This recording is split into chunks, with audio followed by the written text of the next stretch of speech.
These are some of the first satellite images showing the extent of the damage after a volcanic eruption triggered a tsunami and waves surged through Tonga's 170 islands. New Zealand and Australia have sent military aircraft to assess the damage.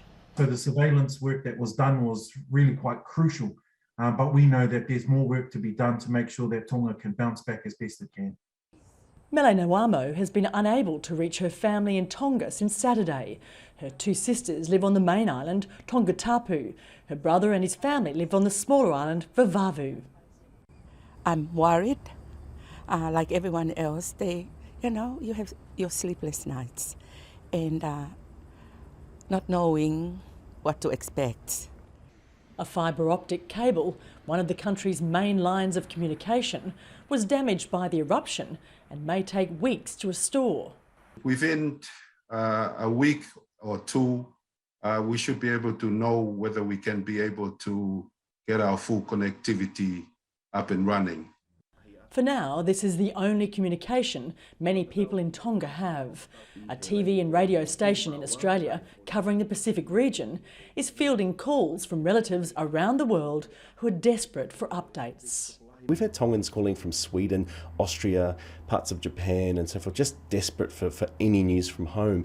2 deaths have now been confirmed, including Angela Glover, a British woman who was rescuing her dogs when she was hit by the powerful wave. We are just shattered, is the only word I can think to describe it. Any family that loses such a treasured member of their family would know exactly what I'm saying here. A Royal Australian Navy ship is on its way from Sydney to Brisbane to load humanitarian aid. Humanitarian groups are now coordinating a joint relief effort. The volcanic ash means it's difficult to send supplies by air. So water, sanitation kits, tents and blankets are being loaded on ships to be sent from Australia and New Zealand. High tides triggered by the volcanic explosion near Tonga have been felt as far away as Peru, where a ship supplying the country's main oil processing plant was rocked by waves generated by the eruption. The result, a 2-kilometre long oil spill. Sarah Clarke, Jazeera, Brisbane, Australia.